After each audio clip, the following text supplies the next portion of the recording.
Hi everyone, it's Debbie from healingfrombpd.org and also dbtpath.com, my workplace. And I'm here today with a video called 20-something and borderline, unless I've changed the title by the time I've edited this video. And there's a reason for it. You know, when I was 19 and then into my early 20s and into my mid 20s is when my symptoms of borderline personality disorder were the absolute worst. Gosh, this is an extreme close-up. I'm just gonna zoom out a bit here and move back.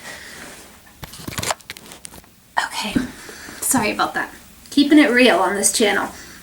So that's when my symptoms were really the worst. It was also a time when I didn't think that anything was wrong with me. So I was extremely emotionally sensitive, quickly and often dysregulated, had major anger problems, was in and out of the psychiatric hospital, wasn't able to keep a job, wasn't able to maintain a relationship, constant drama all the time.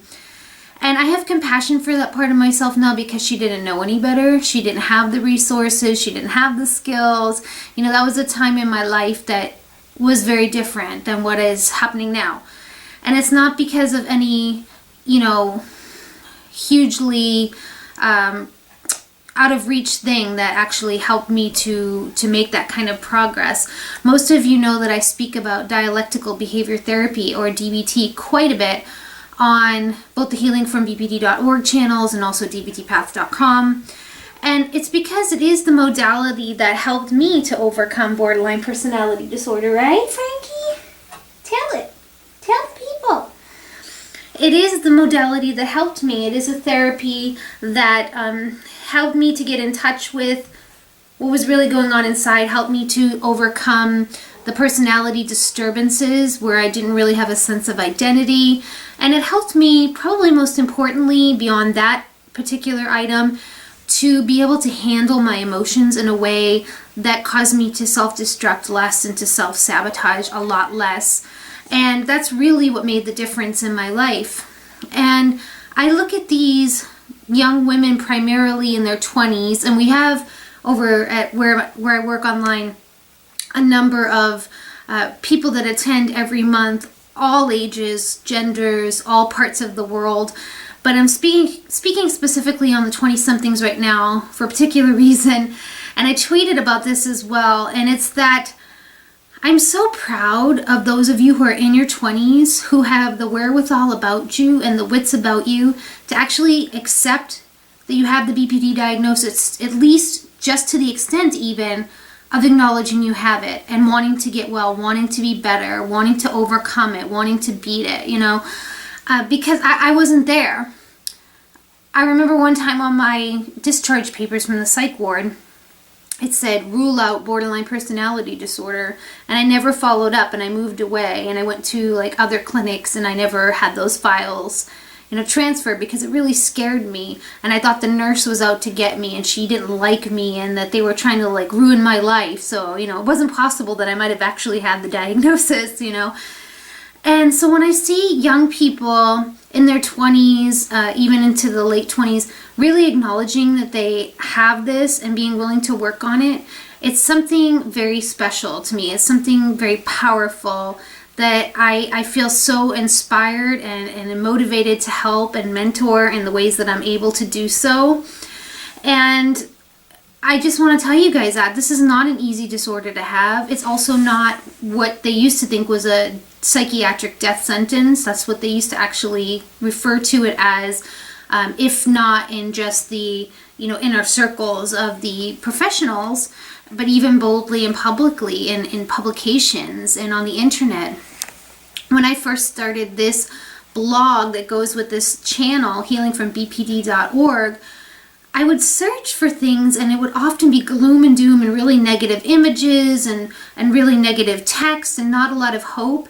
And I get that because I know that a lot of people who experience this illness, including myself when I was in the symptomology, are in a dark place, and it's quite depressing, and it can feel quite hopeless.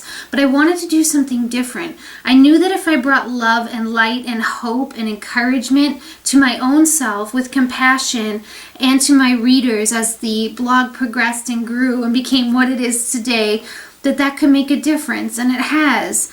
And I'm really impressed now, especially because of the internet age, if you will, with all of these younger people getting on and researching the diagnosis, and you guys getting on and looking for ways to help yourself, to do self-help, to teach yourself, to learn the skills, to seek out services in your area. Because I'll tell you what, the sooner you do it, the better off you are.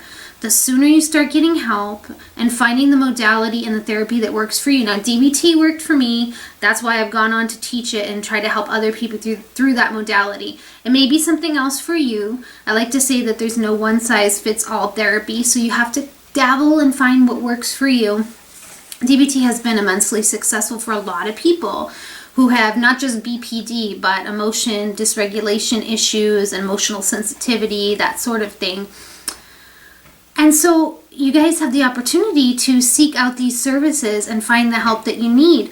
And oftentimes I'll also see comments either on the Facebook page or on the blog saying, you know, I can't afford anything in my area. I encourage you to keep looking, as did Sue Sibold, who is on Twitter. And I can't think, what is her handle? I'll have to look it up and put it down here. She self-taught. She self-taught herself the skills, and she's in recovery from borderline personality disorder. And beyond that, she's actually teaching professionals in her community in the UK. So she's, you know, developed a full-time job of training professionals on how to work with those who have BPD. As someone who was once, you know, in the thick of the diagnosis and had no access to treatment. So let that be an encouragement to you. If you're thinking that, oh, I can't afford this, I can't afford that, you can self-teach. dbtselfhelp.com is an excellent website for that. There are workbooks galore. If you go to healingfrombpd.org and click on BPD resources, I've listed movies, documentaries, one of which I'm in, books, two of which I've written, workbooks, lots of resources for you to dig in and start to help yourself. It's not easy to have this disorder. It's not easy to be young and have this disorder. It's not easy to be older and have this disorder. But I feel really encouraged for those of you who are in your 20s, who are working on it now, because as I was starting to say earlier, and I kind of got sidetracked, but kind of in a positive, sort of directed way, is that the sooner you start to learn how to manage these symptoms and reduce them, the sooner you reduce your suffering. And who can't do with a little less suffering in their lives? You know, it's not going to be a situation where you're suddenly not going to have any problems, or if you were always pretty much naturally an emotionally sensitive person, that's not something that you have to throw into the garbage or expect that you're not going to be that way anymore. I guess the difference is that you learn how to manage your emotions. You learn how to take better care of yourself. You learn how to handle things better. You learn how to equip yourself. You learn how to put on that emotional suit of armor before you get going in the day. You learn how to generate more love and compassion toward yourself, which then starts to radiate so that you're able to show more love and compassion to others. A lot of us who have or have had this diagnosis have experienced a lot of victim type situations where we were victimized. And I think one of the most important things about waking up and starting to get the help that we need and starting to work on the symptoms that surround this disorder is to release ourselves from that victim role. We've been victimized enough. Let's not keep re-victimizing ourselves by putting ourselves in that role. And that's a process. It's a thinking pattern. You know, it's natural if you've been in that situation your entire life to have a difficult time coming out of that, but that's possible too. So I hope you find this video encouraging, whether you're in your 20s, 30s, or 70s, and you're just coming to learn about your BPD diagnosis. There is hope. You can recover from this disorder. It doesn't matter where you are right now. You can start today, take baby steps, and watch your progress as you go. It is entirely possible. Thank you guys so much for watching and reading, and I will see you in the next blog post or video. Bye for now.